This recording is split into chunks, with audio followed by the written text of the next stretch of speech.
García. La siguiente ponencia, solo quedan dos, es de Rafael López Moya, director de la Oficina de Valencia y responsable del área de transferencia de tecnología de Pons IP. Nos hablará de su experiencia en la gestión de la propiedad industrial vista desde una agencia de gestión. Rafael es licenciado en Ciencias Biológicas por la Universidad de Valencia, máster en Biotecnología por el Instituto de Biología Molecular y Celular de Plantas de la UPV, máster en Derecho Europeo de Patentes por el Centro de Estudios Internacionales de Propiedad Industrial de la Universidad de Estrasburgo. Parcialmente cualificado como agente europeo de patentes, es experto en protección de obtenciones vegetales, presta apoyo en asesoría técnica al Departamento de Patentes en el área de biotecnología. Rafael cuenta con una larga carrera profesional como técnico de laboratorio de biología molecular en el Instituto de Biología Molecular y Celular de Plantas, como posgrado de CSIC, también como investigador en biología molecular y celular de plantas del programa Marie Curie de la Unión Europea, en el Instituto de Bioquímica y Biofísica de Varsovia, además en otros muchos centros. Es fundador de varias empresas, entre ellas una empresa de base tecnológica con premio Jóvenes Emprendedores en 2007, seleccionada entre 370 proyectos. Rafael, muchas gracias por estar aquí hoy. Te invito a comenzar tu exposición cuando gustes.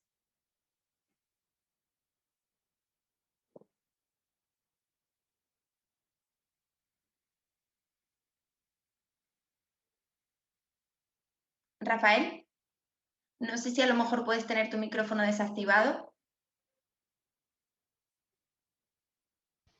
¿Sí? Hola, ¿me escucháis? Sí, te Vale. escucho. Ahora. Bueno, pensaba que me silenciabais vosotros si me desilenciabais, ¿no? Pero bueno, ya está. ¿Veis la pantalla que estoy compartiendo? Sí. Vale. Bueno, pues antes de nada, muchísimas gracias y voy a tratar de ser breve porque tenemos poquito tiempo y Te lo bueno, pues agradezco mucho. las ponencias, gracias, las ponencias de los ponentes anteriores han sido realmente interesantes, muy instructivas y no puedo estar más de acuerdo con lo que se ha dicho, ¿no? Voy a tratar únicamente una serie de consideraciones generales desde la perspectiva de nuestro trabajo, nuestra agencia, pero también me voy a hacer eco de diferentes visiones y bueno, pues puntualizaciones de determinadas agencias o determinadas encuestas, ¿no? Por tanto, únicamente me dedicaré a esto, ¿no? A este tipo de consideraciones. Para empezar... Disculpa, Rafael. ¿Sí? No ¿Sí? estás compartiendo pantalla.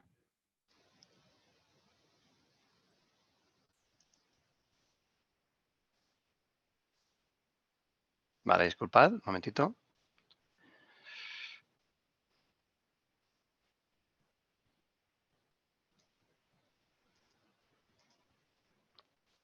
Ahora la veréis, ¿verdad? ¿La veis? Sí, sí. Vale. Perfecto, pues lo que comentaba, bueno, me gustaría empezar simplemente comentando, dando una pincelada en este sentido. Es decir, el valor de los activos intangibles en las empresas es más grande del que parece. Y aquí lo demuestra este estudio de Oceantomo, donde, bueno, ya lleva muchos años haciendo este tipo de informes, este tipo de investigaciones, donde podéis ver que, teniendo en cuenta el SP, bueno, los Standard & Poor's 500 en Estados Unidos, vemos que hasta 2015, pues bueno, iba aumentando lógicamente el valor de los intangibles en lo que es el valor de la empresa. A partir de julio, en julio concretamente de 2020, tras el bueno, pues el impacto del COVID inicial y fuerte, lo que decidieron es actualizar ese informe que no se había hecho desde 2015. Por tanto, se vio que había aumentado la conclusión en un 6% el valor de las empresas en lo referido a los tangibles. Y esto es un dato muy importante. En Europa, aunque no hay publicada ninguna gráfica de esto, pero sí lo han mencionado en Oceantomo, también ha aumentado del 71 al 74%. Como veis, el concepto, o sea, el valor del intangible en Estados Unidos y aquí en Europa es algo diferente, pero vemos esta tendencia, lógicamente, también en Europa, de que el valor de las empresas se basa mucho en esos intangibles. Y los intangibles, pues veis, tangibles todo el mundo sabe lo que es. Los intangibles efectivamente son todos los derechos de propiedad industrial intelectual, todos los secretos comerciales que pueda tener la empresa y demás, ¿no? Entonces, creo que esto es un dato que las empresas y bueno, por supuesto los centros públicos y las universidades tienen que tener en cuenta de cara a conseguir bueno, pues licenciar algunas tecnologías o explotar de cualquier otra manera tecnologías, bien a través de spin-off o de cualquier otra manera. Entonces, comienzo con estas consideraciones. Para mí, lo que es necesario desde el punto de vista de, pues de un proyecto, abordando un proyecto ya, sea spin-off o sea bueno, pues un proyecto concreto sin llegar a explotar a través de un spin-off o desde una perspectiva de la empresa, es que hay que tener una visión integral de la protección de los activos intangibles. No podemos decir, mira, pues voy a patentar, porque sí, porque quiero una patente y además quiero que aparezca en mi currículum, porque es currículum. Además, no, tenemos que ver la utilidad, tenemos que ver la estrategia, como se ha comentado aquí en muchas ocasiones por muchos ponentes, y tenemos que ver qué es lo más adecuado para llegar al mercado con éxito. Y para esa estrategia de negocio, estrategia para la innovación, tenemos que tener en mente esa visión integral de qué es lo que puedo proteger, cómo lo puedo proteger y si puede haber algo complementario, incluso que a lo mejor no tengo que patentar, a lo mejor tengo que hacer divulgaciones defensivas simplemente para anticipar algo que yo no puedo patentar ni se puede patentar, pero quiero que se conozca rápidamente para que mi competencia ni se le ocurra proteger esto, ¿no? Pero bueno, estas son estrategias que cada una de las empresas tiene que tener en cuenta con esa visión integral. Hay que tener en cuenta la propiedad industrial, todos los activos que se han comentado previamente, todos los activos y todos los derechos que se pueden proteger como propiedad intelectual, incluyendo los software. Pero también la competencia desleal no es un activo ni un derecho de propiedad industrial e intelectual, pero sí que nos ayuda a defender nuestros derechos de propiedad industrial e intelectual, porque tiene que haber una forma de comerciar honesta y para eso nos apoya y nos tenemos que apoyar en la ley de competencia desleal. Conocemos muchos ejemplos en los cuales bueno, pues empresas, incluso proveedoras o colaboradoras de desarrollo de tecnologías, quieren aprovecharse de la tecnología de sus socios, los socios principales que han generado una tecnología concreta. Y esto, más allá de ir por la vía de lo mercantil, de los derechos de propiedad industrial intelectual, se puede optar por esa vía de competencia desleal también. Bueno, la visión integral es importante. Hay empresas pues que consideran que sus fórmulas pueden ser protegidas por medio del secreto comercial, secreto industrial, en este caso concretamente de una fórmula, y les funciona muy bien. Y además lo acompañan con la protección de signos distintivos, como pueden ser marcas en diferentes territorios donde venden estos productos. También puede haber patentes y secretos comerciales conviviendo. Este es el caso de una tecnología de recuperación del caucho en el lodo, donde bueno, pues ese procedimiento es un proceso sencillo y fácil de copiar y que se optó por, de alguna manera, en esa parte de la tecnología por un secreto comercial, ¿no? Y otras partes de la tecnología donde sí que se puede ver, se puede defender con más seguridad, pues se optó por patente. Entonces, esa estrategia es muy, muy importante. También es necesaria la creación, y esto es bueno, pues una conclusión a la que se llega, bueno, pues después de conocer muchos casos de mercado y después de conocer, fijaos, a esta fantástica empresa Fractus, que conocéis muchos de vosotros, que tiene su tecnología, se dedica a hacer, bueno, pues tecnología de antenas en fractales diminutas, ¿no? Que hemos podido y tenemos los móviles que tenemos actualmente gracias a la tecnología de esta empresa española, que ha conseguido reducir ese tamaño de la antena y ha conseguido captar la atención, ha conseguido captar el interés comercial de todas las grandes compañías, os podéis imaginar, de telefonía móvil, etcétera, ¿no? Y de otros dispositivos, ¿no? De telecomunicaciones del mundo.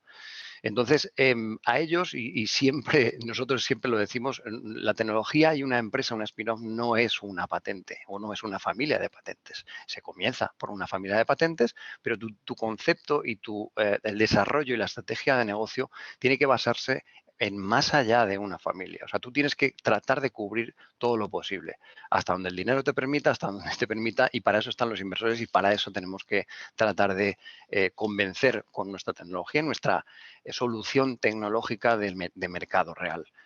Por tanto, esta empresa es un ejemplo claro. Llegan actualmente a más de 200 patentes en muchísimos países del mundo, allá donde ellos han considerado interesante, con alrededor de unas 40, 43, creo que eran, familias de patentes, ¿no? Es decir, 43 o 40 familias de patentes alrededor de una tecnología aparentemente tan sencilla. Tiene muchísimo mérito conseguir esas 43 patentes desde 1999 hasta la fecha actual, y sobre todo conseguir esto, es decir, conseguir cambiar el modelo de negocio desde fabricantes de antenas en miniatura a una empresa de licensing que vive en su gran parte de las licencias que concede a las grandes empresas de telecomunicaciones del mundo. En 2009, Fractus empezó con este cambio de modelo de negocio, demandó a todas las empresas que estaban infringiendo sus derechos, porque esto es muy fácil de copiar. En 2010, Motorola, aquí una licencia de Fractus, y a partir de ahí todo el resto de empresas, pues bueno, lo vieron claro y adquirieron también licencias, menos Samsung. En Samsung fueron a juicio en Texas, en Estados Unidos, y entonces se declaró infracción de Samsung. Bueno, en definitiva, se llegó a pagar, después de un litigio grande, pues alrededor de unos 30 millones. En fin, el dinero es lo de menos, pero para que veáis un poco el calado de una empresa con un portfolio de patentes diseñado específicamente para ser los mejores y los únicos del mundo con esa tecnología que sí que es disruptiva. Este es el modelo de negocio actual, con lo cual todas estas empresas acceden a pagar unos royalties a la empresa española para llevar la tecnología a los móviles y a todas las partes del mundo. Otras consideraciones, podemos hablar de que las empresas españolas, bueno, pues en general, no estoy hablando de empresas particularmente, que seguro que las que hay aquí evidentemente tienen esta visión, pero en general son poco activas en actividades de I+D, de innovación, y particularmente en la propia industria intelectual. O sea, conseguir un foro importante de interés cuando das una charla de este tipo es bastante complicado en este ámbito, en este país, ¿no? En otros países es diferente. Esto que da lugar perdón, a un déficit en generación de ventajas competitivas sostenibles basadas en los activos intangibles, que bajo nuestro punto de vista es vital. Y como hemos visto, si el valor de las empresas ya está en un 90, en un 74%, pues es importante, ¿no?, el valor de los activos intangibles, y hay que tenerlos en cuenta y hay que tener una estrategia de protección de esto. Las empresas, la mayoría, y vuelvo a repetir que la mayoría, no tienen como prioridad la innovación, y debido a los costes y, bueno, pues a otro tipo de condicionantes culturales seguramente. Y esto, bueno, pues la gran mayoría de empresas identifican la innovación con la I+D.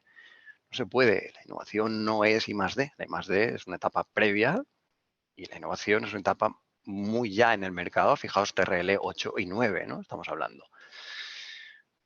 Entonces, vemos también, y haciéndonos eco de diferentes encuestas, OCDE, etcétera, que hay una falta de alineamiento entre los diferentes agentes del sistema, entendiendo como dos agentes del sistema, en este caso, en este tipo de charlas que estamos ahora, en el que se premia sobre todo las publicaciones científicas, a los investigadores dedicados a líneas de investigación con tiempos relativamente largos y desconectados en esas áreas de investigación del mercado. Yo no quiero decir que no haya investigación básica, la investigación básica es absolutamente necesaria, pero tenemos que conectar esas líneas de investigación, prácticas aplicadas, con el mercado, como se ha comentado aquí en las dos ponencias anteriores, ¿no?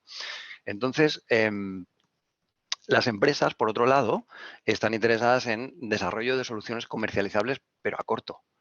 Es lógico, ¿no? Entonces, no hay un alineamiento. Tenemos que tener ese entendimiento y ese diálogo tiene que estar con la empresa, y ese conocimiento de las necesidades de la empresa, que en definitiva son necesidades, y tenemos que ver que las necesidades de la empresa sean las necesidades sociales, no las necesidades de un tornillo de la empresa. Y eso es que distinguirlo. En las reuniones que yo he mantenido con mucha gente de innovación me dicen, pero cuidado, es que a lo mejor la empresa nos puede decir que necesita X o Y. Sí, pero tienes que tener y discernir y ser capaz de ver más allá de eso, ¿no? Es una necesidad que va más allá.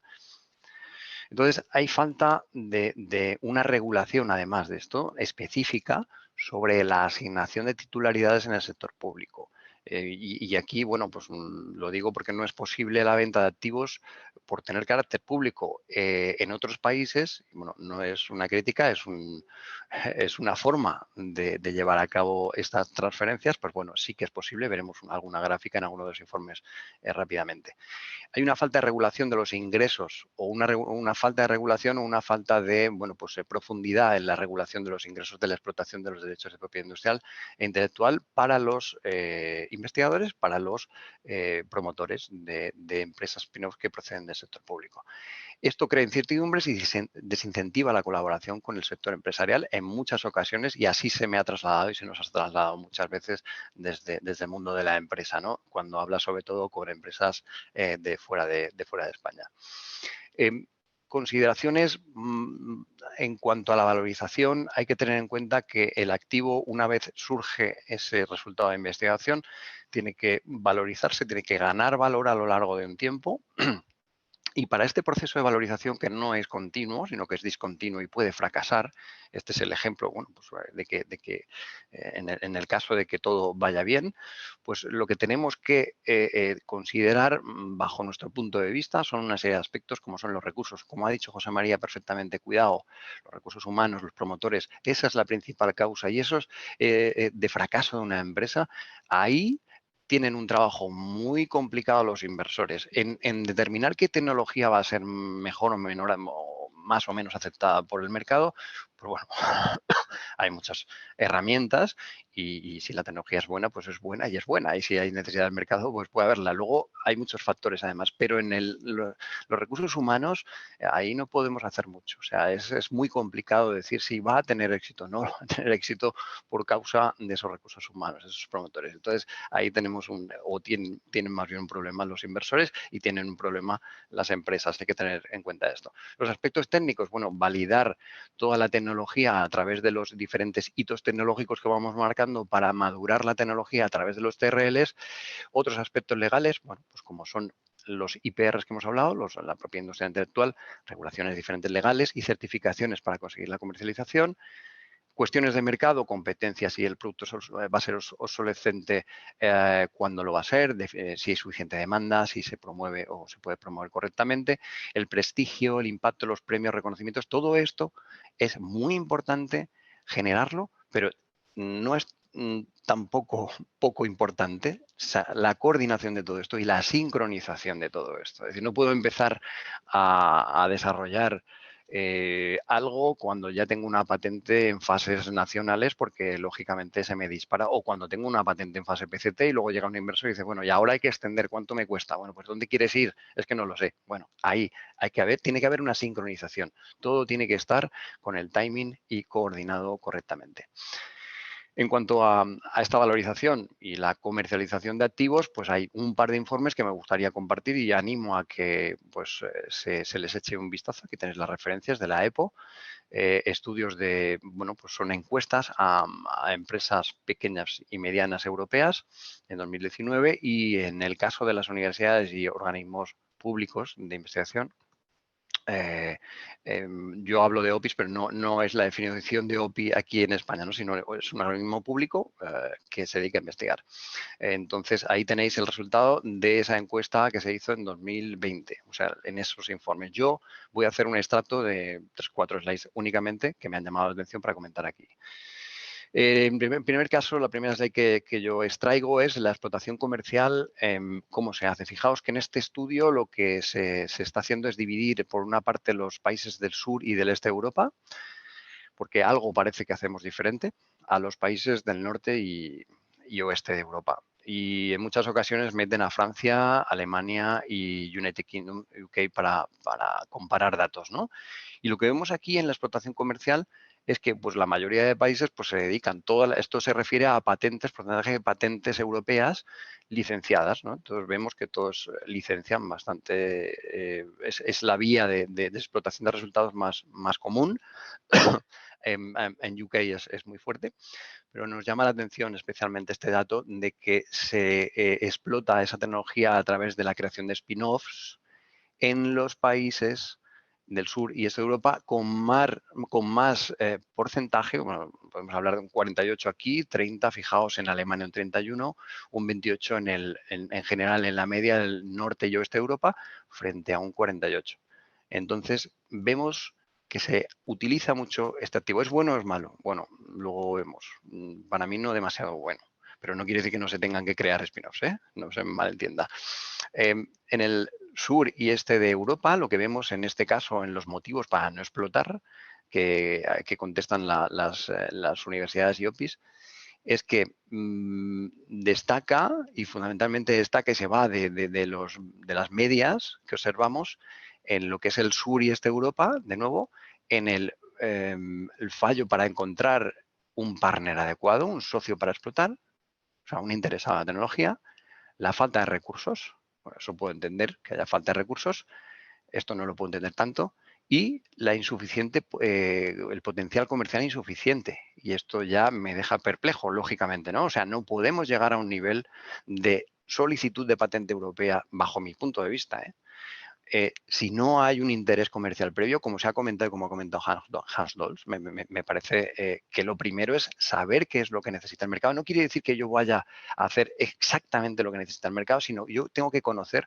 y, en consecuencia, tengo que generar ese recurso y protegerlo adecuadamente para conseguir llegar con más probabilidad de éxito al mercado. Si yo tengo una tecnología y quiero llegar al mercado, como decía Han, lo más probable es que en el 90% de los casos o más nos quedemos sin licenciarlo en esos casos. Y lo que tenga que hacer, bueno, a lo mejor creo una spin-off o a lo mejor no. Pero esto es absolutamente llamativo. En el caso de los retos que se plantean las universidades y OPIs, contestando a esta encuesta, lo que vemos es que vemos que ven un problema, por ejemplo, los alemanes, en que el coste y las negociaciones son muy costosas. Es decir, en Alemania los litigios y todo lo relacionado con la propiedad industrial intelectual es más caro que en España, 3 veces, ¿no? Entonces encontramos que eso es lógico lo que se observa aquí, ¿no? Y en el sur y este de Europa, de nuevo, lo que observamos aquí es que la identificación de partners adecuados, contactos adecuados en las empresas para conseguir explotar, pues es difícil, y esto se destaca por delante de las otras regiones. También hay falta de recursos, también hay falta de interés de potenciales, o sea, licenciantes, por ejemplo, o empresas interesadas, hay falta de interés en la tecnología. Entonces estamos cometiendo un fallo ahí, estamos dedicando recursos para luego tirarlos, ¿no? Y esto, que también es llamativo, es decir, hay una necesidad, especialmente en el sur y este de Europa, en estos países, necesidad de divulgar la información no patentada como know-how, como secreto o como crítica. ¿Cómo es posible? Es decir, hay muchas formas de proteger eso. O sea, no hay una necesidad. ¿Por qué? Porque se tenga que publicar. Pues antes de publicarlo, como decía Javier Chávez, tengo que analizar y tengo que tratar de conseguir ese activo, protegerlo de la mejor manera para poder colocarlo en esa empresa que tiene interés y después ya publico. Pero estas respuestas llaman la atención. Y esta última slide de esta extracción de estos informes, lo que vemos es que efectivamente se licencia mucho, pero me llama la atención que se venden, es decir, se ceden patentes europeas, y en España eso es poco común, no solo, en fin, es poco común, yo no lo conozco, ¿no? Pero hay cesión y eso es una cosa interesante. Por tanto, en consideraciones respecto a estos principales desafíos en la explotación de patentes de estos informes, de estas encuestas, y yendo un poquito más allá, vemos que los indicadores de valorización de los resultados de la I+D, las universidades españolas exceden a la media europea, ya no solo en esta encuesta, sino la OCDE dice que las universidades españolas exceden a la media europea de creación de spin-offs. Hasta hace poco, bueno, yo he llevado bastante al día estos datos de la OCDE en cuanto a la creación de empresas, por ejemplo, de biotecnología, y España ha sido el segundo país de los países de la OCDE, el segundo, por detrás de Estados Unidos, en mayor número de empresas de biotecnología o que utilizan biotecnología. Es decir, me parece absolutamente hinchado, absolutamente burbuja, bajo mi punto de vista, ese hecho. ¿A qué obedece esto? A que esa creación de empresas, bajo mi punto de vista, son muchas empresas en microempresas, muchos autónomos, que no han tenido otra vía de seguir con esa carrera, con esa formación absolutamente especializada que tenemos en España y bueno, pues de calidad, con esos doctorados y demás, que probablemente les hayan pillado en unos momentos de su vida pues complicados, ya con familia, etcétera, y el único planteamiento, una única salida profesional fácil, entre comillas, es quedarse en su país pues generando una empresa, ¿no? Entonces, eso son empresas bastante débiles desde el punto de vista y tejido empresarial y con cualquier crisis, pues bueno, pues podemos tener problemas y que se tienen que dotar de esa cabeza innovadora, de esa estrategia para conseguir que el valor de esas empresas sea bueno y basarse en activos que sean protegibles de una u de otra manera, ¿no? Esto lo que deriva es en un, como digo, posible riesgo de que se promuevan spin-offs poco viables y que el portafolio de propiedad industrial intelectual sea poco atractivo como base de transferencia de tecnología y no se consiga crecer esa empresa. Y bueno, pues oye, si es un autónomo y se va manteniendo, pues bien, pero eso realmente no es lo que genera o que podría generar más impacto social, ¿no? Es necesario, y se destaca aquí también, y destacamos el fortalecimiento de la cooperación. Eso es lo que decía Han. Ellos cooperan mucho, es que hay que cooperar. En esa cooperación se complican. Hay cotitularidades, sí, podría haberlas, pero yo voy a estudiar, yo tengo que cooperar, no puedo ir solo. Esto ya de 12 años ya lo sabemos, ¿no? Y por última, la última slide, lo que vemos es que hay, bueno, destacamos lo que hemos visto anteriormente, fallos en encontrar socios. Hay que identificar al socio idóneo o personas de contacto adecuadas y si puede ser previamente a la generación de un resultado o a la, bueno, pues generación de esos resultados de investigación, pues mucho mejor, ¿no? Hay se destaca en la encuesta un insuficiente potencial comercial y esto es realmente preocupante cuando ya se ha lanzado una patente europea, ha habido unos gastos previos, ¿no? Eso hay que tratar de minimizarlo. No quiere decir que todo vaya a llegar al mercado, evidentemente, pero tenemos que minimizar ese tipo de errores. Y luego la necesidad de divulgar el know-how o información crítica, pues bueno, se puede hacer, pero posteriormente, tras haber analizado por un buen equipo de la OTRI o por un buen equipo de una agencia o por un equipo de donde sea, por expertos, finalmente, qué es lo que se puede hacer con esos activos y después ya publicarlos. Porque si no, estamos facilitando mucho las cosas a todas las empresas que vienen después y que generalmente no son españolas o podrían serlo, pero estamos facilitando la labor sin sacar un beneficio a cambio que pueda revertir en el propio grupo de investigación, en la propia institución y en la propia sociedad, en definitiva, ¿no? Y esto es lo que quería contar. Gracias, Rafael, por tu interesante aportación con datos que invitan mucho a la reflexión y creo que nos van a dar mucho juego de cara a un debate final. Advertirte lo único que no hemos podido ver tu cámara, no sé si has sido consciente de ello, pero agradeceríamos mucho que de cara al debate final Claro, pudiéramos verte. no. Perfecto. ¿Vas a poder quedarte o...? Pues yo me puedo quedar, pero hasta la 1:15. Vale, pues quizá te haga un par de preguntitas por si acaso se nos alarga mucho la última sesión, si te parece. Sí. Vale, Javier Echave pregunta en el chat, ¿cuál es la crítica de las empresas internacionales sobre el incentivo económico de los CPIs, regalías, capital social a los investigadores del CSIC? Si nos podías dar un poco de luz sobre esto. Yo no tengo una crítica de las empresas internacionales al CSIC. ¿O su visión? No tengo. No, disculpad.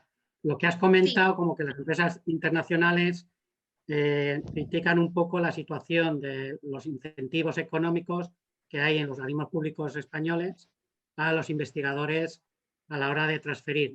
Al menos te he entendido como que Sí, no, sí. no la veían correcta o no he Sí, entendido hombre, por qué. vamos a ver, en España yo tampoco entro en profundidad, yo simplemente me hago eco del resultado de los informes de la OCDE, pero en España tenemos unas, como sabéis, regulaciones autonómicas diferentes. En Andalucía, por ejemplo, con el tema de la Fundación Progreso y Salud, por ejemplo, los investigadores allí tienen una ley específica donde especifica bastante bien y bastante en profundidad cuáles son los beneficios que tienen los investigadores y se incentiva bastante estos beneficios. No digo que en el resto de normativa autonómica o nacional no se diga, sino que no sé, efectivamente no hay una claridad, no hay un incentivo, una incentivación, por así decir, al investigador por crear este tipo de transferencia de tecnología, ¿no? Eso es lo que básicamente me entiendo que se refiere a esa encuesta de la OCDE, ¿no? Y por eso, bueno, pues genera una falta en muchas ocasiones de interés por parte de los investigadores, bajo mi punto de vista, ¿no? Sí, ¿no?